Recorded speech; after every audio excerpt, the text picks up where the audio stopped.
Page 29, Star of Midnight. The top of the page, they talk about an opus. An opus is simply a way of cataloging music. A publisher uses it to catalog music for a composer. They number the pieces of the composer. They're not in the order they were written. They're in the order they were published. That's it. And sometimes you can have multiple pieces in the same number, opus. So it would be like opus 4, number 1, or number 2, or number whatever. They can do that too. It's, how are they publishing them, basically?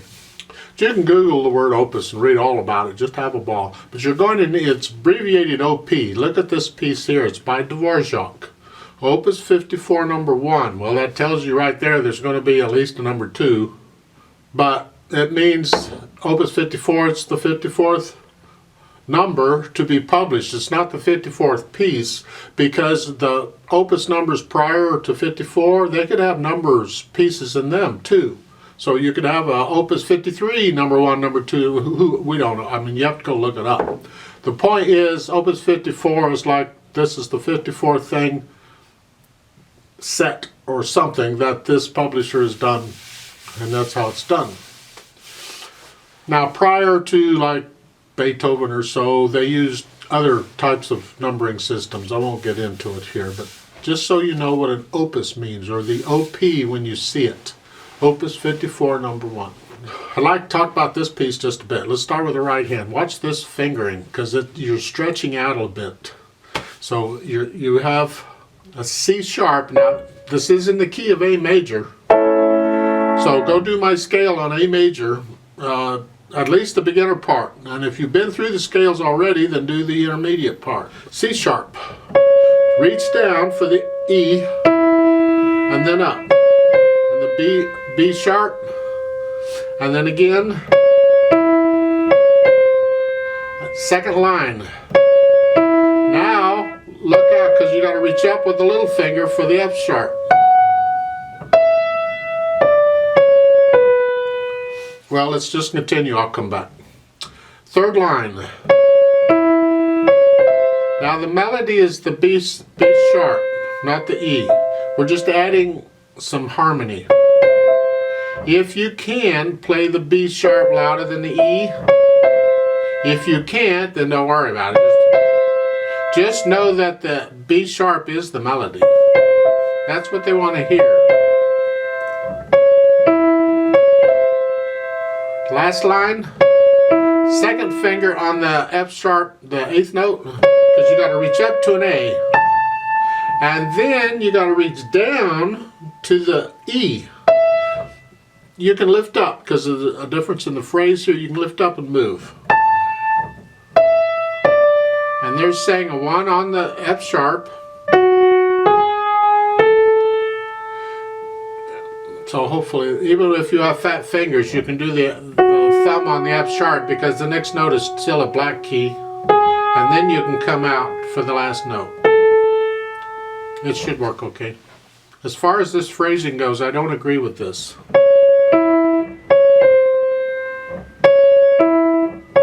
They're like phrasing every 2 notes. Huh? I would suggest you at least phrase each 2 measures. Then a lift up, then a new phrase, and then I would start on the second line, second measure when you play the E. To me, that starts the phrase for the rest of the line. All of that is, from the E on is one phrase, and that's how I would suggest you phrase it. So take a pencil and just put the phrase mark over the E natural, the 2 quarter notes. Yeah. And then the third line again, I would set these phrases at each 2 measures.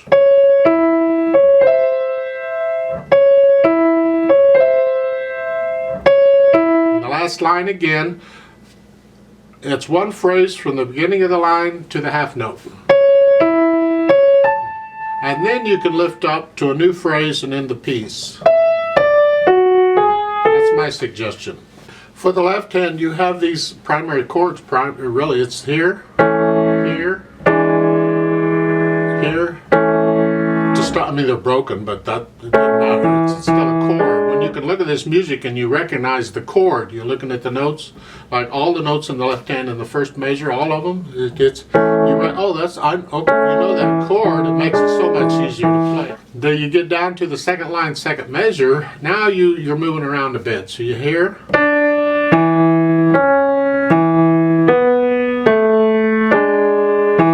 So just work on that because the right hand is doing other stuff.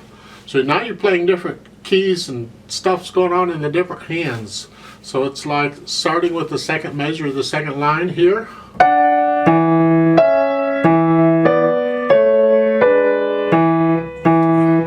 That might take some practice to coordinate those two hands right there. Just slow and easy and you'll get it eventually. Then you're back to the chords until the end, the last couple of measures. It is a 2 on the B natural. The next to the last measure at the bottom, that half note, B natural. And then reach up with the thumb to the D, and then 4-2. And that's okay too. Now, this says it's MP to MF to MP, and then at the bottom you're getting up to F. So you're not changing the dynamics a lot. You're starting out medium soft, whatever that is. And then the second line, then you got a crescendo in the first measure up to a medium loud. So you're just getting a little bit louder. And that F sharp is where you're headed. To here.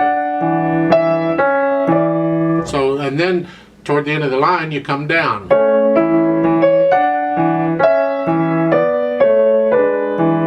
And then in the second line, you're crescendoing again. They want you to feel like it's going go on to here. Here. Go. So it flows.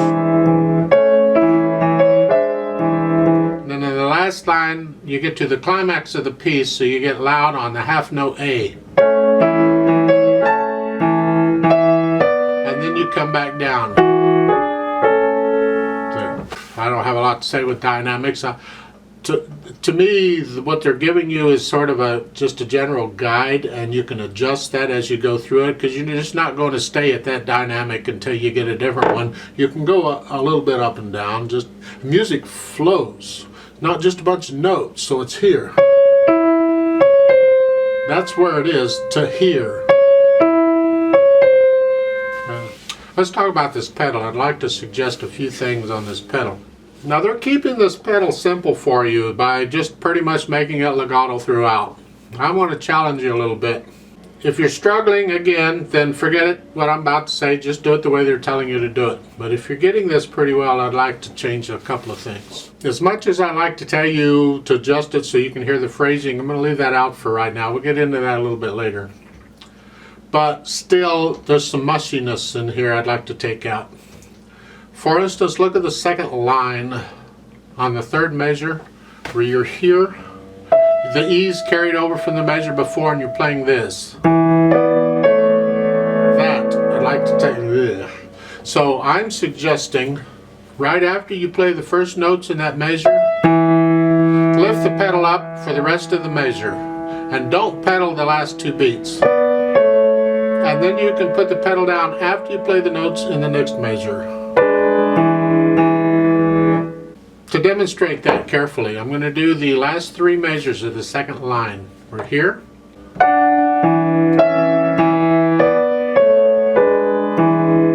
It just takes out the mushiness on the moving parts. Now I said I wouldn't adjust it for phrasing. I would like to adjust it between the second line and the third line. At the end of the second line, when you lift your hands up, lift the pedal up with them so we get just a speck of silence before we go on.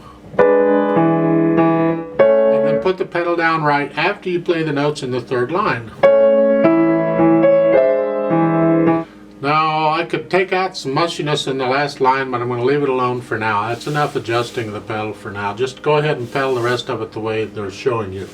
The last measure at the end there. The pedal and the hands all come up at the same time. So let's try this out slowly to check notes, rhythms, and pedaling and all that junk. You can do the dynamics and that stuff yourself. It says Adagio, which you can tell by the metronome markings is fairly slow. We're going to go slower than that, but this is not a fast piece. It's also marked Cantabile, which is a singing style. You have to think singing style, I guess. I'm not sure. So I'll give us 3 counts. It's a 3/4 timeless play it. 1, ready, go.